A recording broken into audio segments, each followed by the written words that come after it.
And now for our top focus this hour, the farmers versus the centre over MSP is intensifying. After 8 days of protests and 4 rounds of talks, the farmers' protest is escalating with no resolution. The centre has now offered a 5th round of discussions with the farmers. Union Minister Arjun Munda has invited farmer leaders for a discussion on various issues such as the MSP demand, crop diversification, the stubble issue and FIRs in the 5th round of talks. हम यही appeal करेंगे कि 5वीं दौर के बैठक के लिए हम सबको आगे बढ़ना चाहिए और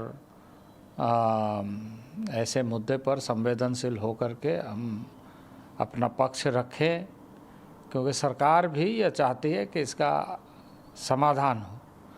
तत्कालिक दृष्टि से भी दीर्घकालिक दृष्टि से भी हमें समस्या का समाधान की दिशा में वार्ता के माध्यम से आगे बढ़ना है।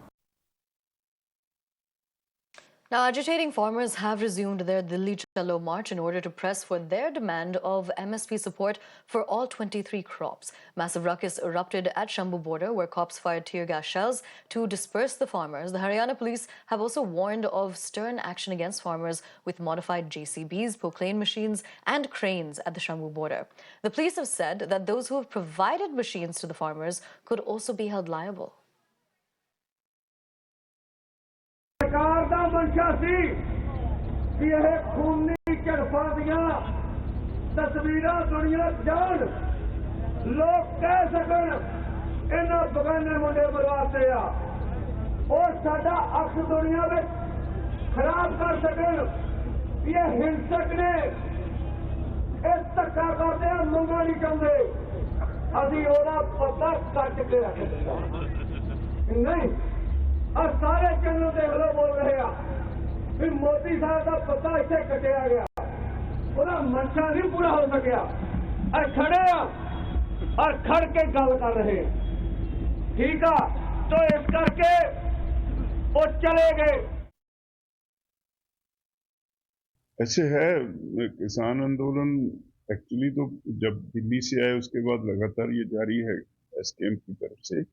तो हम हर रोज कोई ना कोई प्रोग्राम देते रहते हैं। इस वक्त तो सारे देश में बीजेपी के एनडीए के जितने एमपीज हैं, पंजाब में जितने बीजेपी के लीडर्स हैं, right from BJP district presidents to the state level leader, उन सबके घरों के सामने धरने दे रखे हैं हमने इस आंदोलन के बारे में, ये अपनी मांगों के लिए। तो मेरी गुजारिश है, अपील है उनसे कि कीप इट पीसफुल, पीसफुल रहोगे तो आप जीतोगे।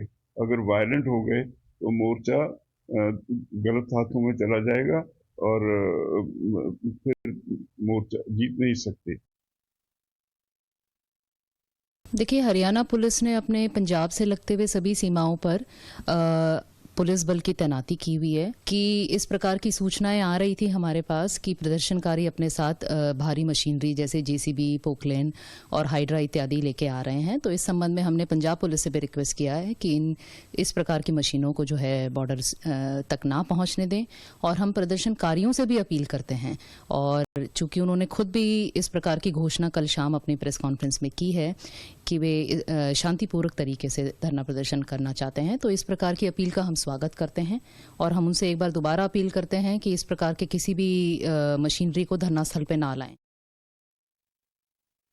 मैं इस वक्त मौजूद हूं गाजीपुर बॉर्डर पर, जहां किसान तो नहीं है लेकिन किसान यहां पर वेस्ट यूपी से आए ना, उनको लेकर के यहां पर एहतियातन बहुत ही जो सुरक्षा व्यवस्था है वो कड़ी कर दी गई है, बैरिकेड्स लगा दिए गए हैं। और इसका नतीजा ये है कि यहां लंबा जाम देखने को मिल रहा है। पहले तो ये तस्वीर आप गाजीपुर बॉर्डर से देखिए, जहां देखिए पुलिस की गाड़ियां आपको नजर आ रही है, कंटेनर्स नजर आ रहे हैं। ये सब कुछ इसलिए तैयारी की गई है कि अगर पश्चिमी उत्तर प्रदेश के किसान भी इस तरफ आते हैं तो वो यहाँ आकर के पिछली बार की तरह जब किसान आंदोलन पहली बार हुआ था और यहाँ पर लंबे वक्त तक किसानों ने जमावड़ा लगाए हुए था, तो वैसी स्थिति फिर से ना बने। लेकिन जरा मेरे विजय मृत्युंजय को मैं कहूंगी आपको दिखाएं जो मेरठ की तरफ वेस्ट यूपी की तरफ रास्ता जाता है, वहां जरा देखिए आपकी कितनी लंबी गाड़ियों की कतार आपको नजर आएगी। और ये जब से ये किसान आंदोलन 2.0 शुरू हुआ है तब से इसी तरीके के हालात गाजीपुर बॉर्डर पर रोजाना नजर आते हैं। कई बार एम्बुलेंस फंस जाती है, दफ्तर आने जाने वाले लोगों को घंटों यहाँ जाम में फंसे रहना पड़ता है।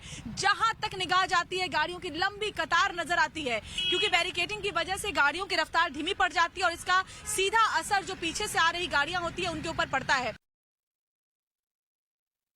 Both sides are prepared, be it the government which has completely fortified the Delhi borders, or the farmers who have come with advanced machinery to breach those barricadings. We have seen how at Jammu border there is a scene of confrontation where tear gases has been lobbed since morning, and the farmers are adamant to move toward Delhi. Even after they breach Jammu border, it will take them at least 6 to 7 hours to reach Delhi. Haryana police has also identified vulnerable positions where Haryana police have put more and more barricading to ensure that they could be stopped as much as they can. But here in Greater Noida, this is the district magistrate's office where the tractor march that we showed to our viewers just a while ago has culminated, and now a sit-in dharna, sit-in protest is being observed here at DM's office, the collectorate here in Greater Noida, and you can see the farmers coming in